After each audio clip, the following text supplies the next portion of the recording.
Quels sont les avantages de retrouver ses vies antérieures? Dans la dernière vidéo, j'étais en train d'expliquer ce que ça ferait si on se souvenait de toutes nos vies. Ce serait vraiment une catastrophe pour nous-mêmes et pour le monde. Et là, je suis en train de dire qu'il y a des avantages à retrouver ses vies antérieures. Bonjour à tous, moi c'est Maxence. Je suis l'auteur des livres Mourir, Renaître et Se Retrouver. Vous pourrez retrouver le tome 1 sur Amazon et sur Bookelys. Alors quels sont les avantages de retrouver ses vies antérieures? Je vais vous répondre très brièvement et on va développer après. Ça sert à travailler sur soi et à se libérer pour vivre dans le présent. Oui, ça paraît bête, parce que pour la plupart des gens, pour les jeunes âmes, ce serait arrête de vivre dans le passé, ça sert à rien, on s'en souvient pas, et puis ça existe pas, donc pourquoi est-ce que tu veux retrouver des vies alors que t'as cette vie à gérer? Sauf que oui, ça permet de mieux vivre sa vie de maintenant, de se libérer de tous les boulets qu'on traîne depuis des années, et même de s'accepter soi-même. Déjà pour commencer, c'est évident, chaque être humain sur cette terre a au moins une phobie, une passion, a des qualités, des défauts. Déjà, il y a un premier avantage qui me vient direct en tête. Imaginez, vous êtes une personne qui a aucun but dans sa vie, qui arrive pas à trouver sa voie, qui a l'impression d'être doué dans rien. Imaginez le nombre de vies que vous avez vécues avant. Enfin, après, tout dépend. Il y en a qui sont peut-être qu'à leur première vie. Enfin, on part tous du principe que vous avez vécu quand même plusieurs vies avant. Sinon, vous en serez pas là où vous en êtes aujourd'hui. Vous n'êtes pas resté les bras croisés dans vos vies antérieures. Vous avez pratiqué un sport, vous avez pratiqué une telle activité que vous aviez sûrement approfondi. Vous aviez tellement aimé que vous l'avez approfondi jusqu'à devenir un expert dedans, ou du moins très doué dedans. Imaginez vous consulter une bonne médium, donc pas une charlatante, une bonne médium qui voit vraiment les choses, qui a des vraies capacités médiumniques. Vous lui demandez, j'aimerais découvrir un talent que j'avais dans une vie antérieure pour pouvoir le continuer aujourd'hui. Elle va donc arriver dans une vie antérieure, celle où ça s'est produit. Elle va vous révéler, allez, on va prendre un exemple. Vous jouez du piano, vous étiez très doué au piano, et là elle peut avoir plusieurs réactions. Ah bah c'est marrant parce que dans cette vie je joue aussi au piano. Justement j'adore ça. Dans ce cas, la médium pourra que vous conseiller, poursuivez. N'arrêtez pas le piano. Continuez et n'hésitez pas à aller faire des concerts, ou vraiment à pousser le truc beaucoup plus loin.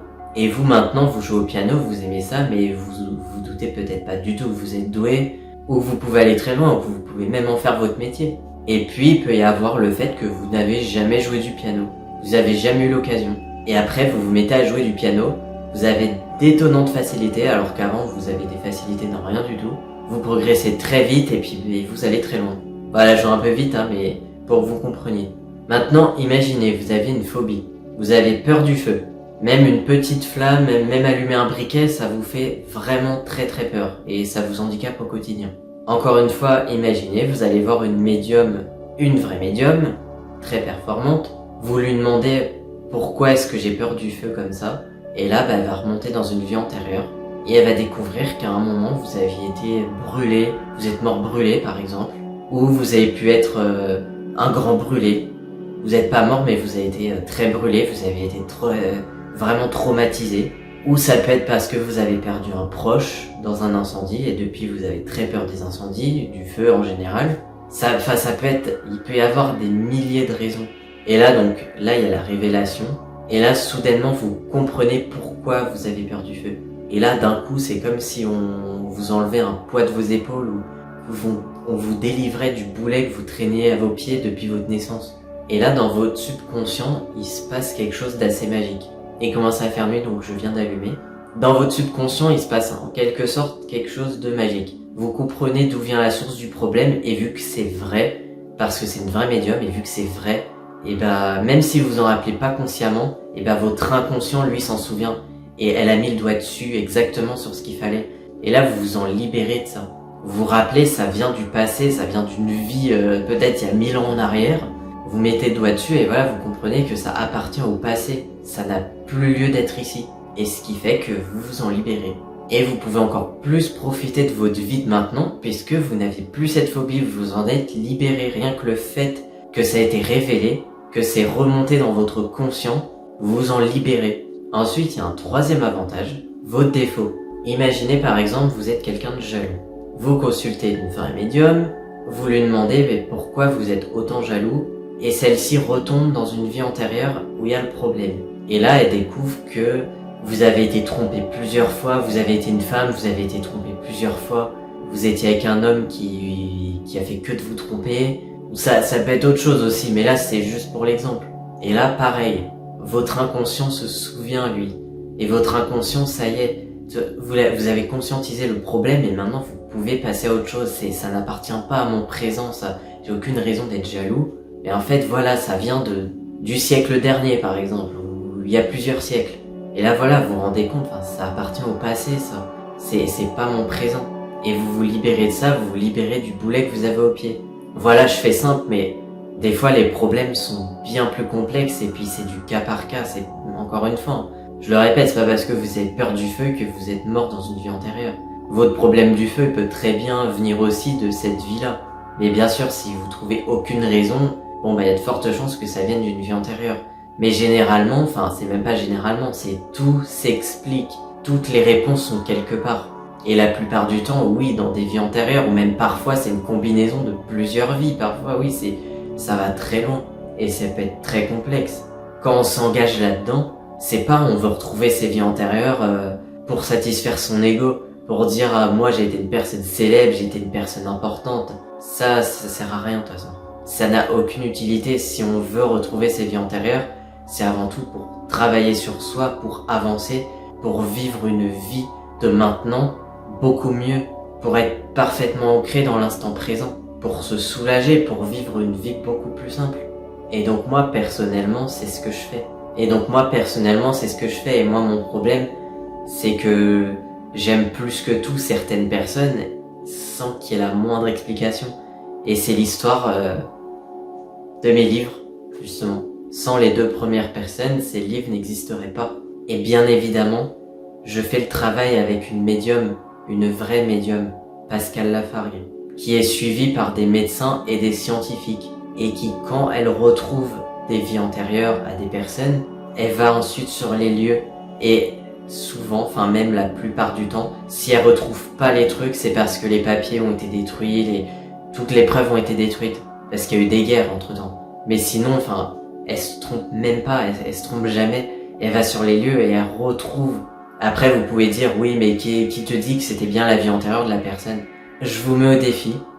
Prenez la main de quelqu'un, je sais pas, prenez la main de votre mère, par exemple, ou de votre frère, ou d'un ami. Fermez les yeux, concentrez-vous, vraiment essayez de faire le vide dans votre tête, et demandez, je souhaite remonter dans la vie antérieure de machin truc, de son prénom, quoi, vous dites son prénom, et vous laissez venir les images. Il y a sûrement des images qui vont venir, peut-être des noms, des prénoms, vous allez peut-être même avoir l'impression d'inventer, surtout si vous êtes sûr de ne pas avoir de capacité médiumnique. Vous prenez note de tout ça, après vous faites des recherches approfondies, donc sur internet il y a des chances de rien retrouver, surtout si c'est pas quelqu'un de connu, mais imaginez que vous pouvez tout retrouver. Vous avez un logiciel, vous tapez un nom, un prénom, ça vous sort tout. Même toute sa vie détaillée.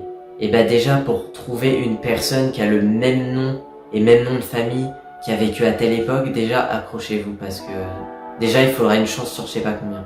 Alors imaginez retrouver pas une vie entière parce que on peut pas avoir en une seule séance une vie entière, c'est pas possible, et puis même en faisant 3 tonnes de séances, je pense qu'on pourrait pas voir la vie entière.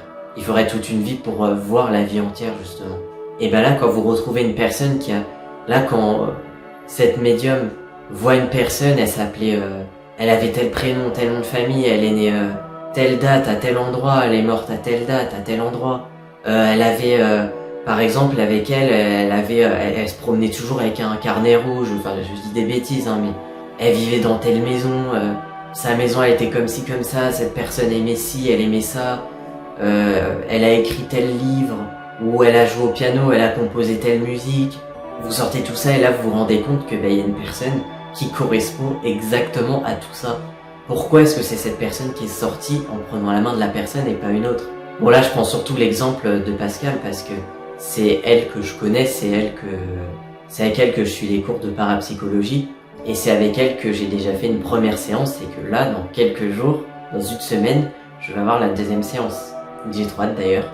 Comment vous expliquer que pour d'autres personnes, et bah l'expérience se renouvelle, que elle retrouve la personne, et puis que cette personne qui veut se faire retrouver ses vies antérieures, et bah il y a énormément de concordance avec sa vie actuelle, parce que les vies sont liées entre elles, c'est comme un film, c'est comme je disais dans une autre vidéo, voir toutes ces vies, c'est comme si on regardait le film depuis le début, on comprend ce qui se passe. On comprend pourquoi on vit ci, pourquoi on vit ça, pourquoi on est comme ci, comme ça. Et pour la fin, je vais rajouter un dernier avantage que je viens de me rappeler. Ça permet de s'accepter soi-même. On a tous un passé unique, on a tous une personnalité unique. On a souvent tendance à se comparer aux autres. Ouais, bah lui, il est super à l'aise avec les gens, moi aussi j'aimerais bien. Pourquoi moi je suis pas à l'aise, pourquoi je suis trop timide, pourquoi ci, pourquoi ça. Imaginez par exemple vous retrouvez votre dernière vie, que ce soit avec une médium ou que ce soit vous-même ou par hypnose, ou tout ce qu'on veut quoi, n'importe quelle méthode. Vous voyez, vous avez fait telle action, vous étiez déjà comme ci ou comme ça, ou au contraire vous l'étiez pas encore. Vous décodez déjà un bout de votre passé et vous savez pourquoi à l'heure d'aujourd'hui vous êtes comme ça et vous avez toujours moyen de vous en libérer. C'est ce qu'on appelle encore une fois travailler sur nous. Vous travaillez sur vous. Je vais illustrer cet exemple en prenant encore mon cas personnel. Si vous avez lu mon tome 1 déjà, vous savez qu'avec la personne que j'appelle Matuseki, depuis que je l'ai rencontrée, il y a toujours une relation mère-enfant imaginaire dans ma tête. Et je n'ai jamais compris d'où ça venait, pourquoi c'était là. Avec elle, j'ai toujours une obsession pour la vie mère-enfant, enfin pour la relation mère-enfant. Et il n'y a pas d'explication, et quand j'étais petit, vous voyez quand on est enfant, ça nous dérange pas de nous inventer des mondes imaginaires. On l'assume, on est même tout content. Moi j'en avais honte, je savais même pas d'où ça venait. Je me disais je suis fou, enfin faut surtout pas que ça se sache, et je l'avais jamais assumé. Progressivement j'ai commencé à assumer que j'aimais plus que tout Matuseki. Donc après j'ai commencé tout doucement à en parler, surtout à me confier à mes amis, c'est plus facile de se confier aux amis. Mais par contre, cette vie là mère-enfant qui revient chaque soir, même encore aujourd'hui, pour vous dire, je ne l'assumais toujours pas, j'en parlais pas. Et il y a un jour quand j'ai consulté une médium, et ben là elle a retrouvé une vie qui pourrait expliquer le pourquoi du comment. Parce qu'il y avait énormément de concordance. Et c'est à partir de ce moment-là où j'ai commencé à en parler. Et à me dire que non, je suis pas fou. C'est normal en fait. C'est la normalité. Je vous donne cet exemple, mais c'est valable pour n'importe quoi. On assume. Retrouver le pourquoi, ça aide à assumer. On n'a plus honte. On se dit oui, il y a une explication, je suis pas comme ci, comme ça par hasard, je suis pas fou. Et moi justement, si je fais ce travail profond, surtout en rapport avec ces personnes, c'est pour moi me libérer.